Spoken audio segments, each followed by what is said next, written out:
What's up, you guys? Sally McRae here, and I'd love to share with you a little bit about a project that I'm going to be doing this year that involves my racing schedule. So it's something I've been putting together since the beginning of the year. In a small way, it kind of relates to the book that I'm finishing up right now, but the project is called the Choose Strong Project. This is a project that's going to honor those who choose strong no matter the circumstance and who courageously choose to move forward regardless of the outcome. So I have chosen so far 6 races, Badwater on July 11th, Andrews Crest 100 on August 5th, Leadville 100 on August 20th, Wild Strubel 108K on September 9th, Puerto Vallarta 100 in October 28th, and the Malibu Half Marathon on November 6th, which is a special one because I'll be doing that with my husband.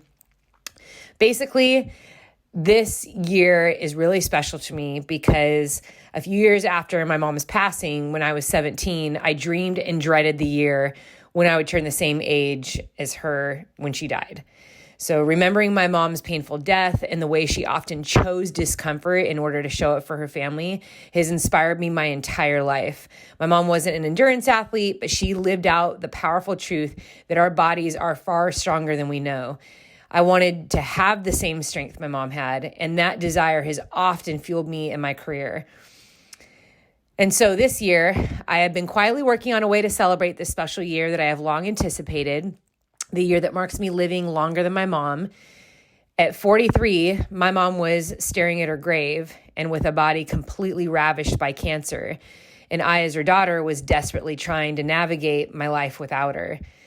Now, when I look in the mirror, I see a strong body. For decades, I've dedicated myself to building a frame capable of enduring whatever life has planned for me.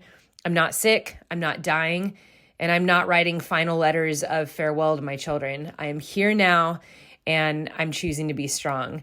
So for every month that my mom lived, I will be racing 1 mile.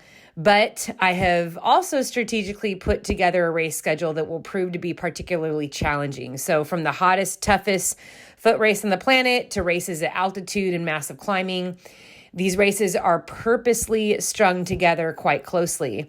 Now, I know that some of you might be thinking, well, that sounds stupid and crazy to put your body through that.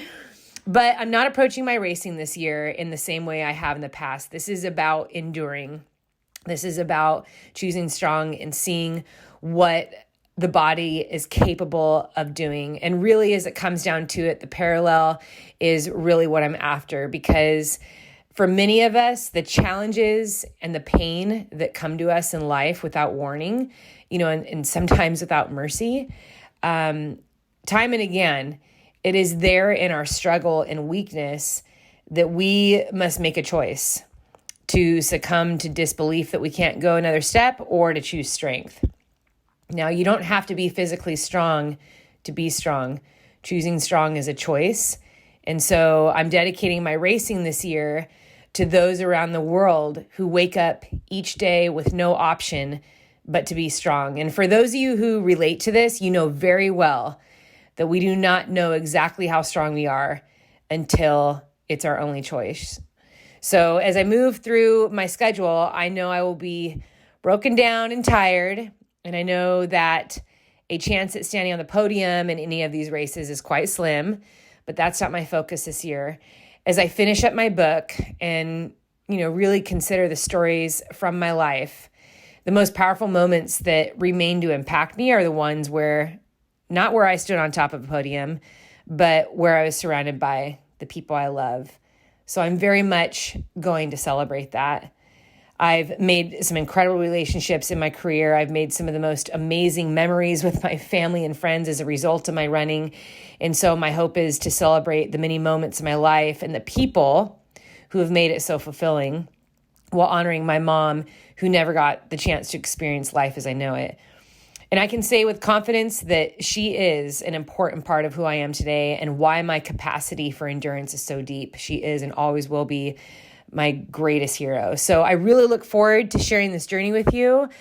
I am asking you to join me. That you just not only follow along and keep up with updates and posts, but I would love for you to join me this. So whether you're going to be at some of these races or you're doing a long training run or an adventure, I want to invite you on the Choose Strong project and really just dedicate some of your miles to those who have gone before you or who are facing challenges of their own today. So I really want to make this a community thing. I want to invite you along with me. There's some other things that we're going to be doing around it. So please keep up with updates. You can also sign up for my newsletter. But really my focus this year is about finding that gold in racing. Because the reality is, and I just spoke about this earlier, the gold in racing is not the result, but who you become regardless of the result. And what I saw my mom endure, especially in her final months of living, was someone who was still on the journey up until that day to be the best that she could be with what she had to give in that moment. And it would just inspired me so much. And so it's my hope by the end of this year that I too will have learned a little bit more about myself and the people around me. And I hope that when all is said and done, that I've gotten closer to becoming a better version of myself. So thank you so much for listening. I know this is kind of a long video, but I really do appreciate it. And I invite you to join me on the Choose Strong project. And here's to choosing strong in all we do. Thanks, guys.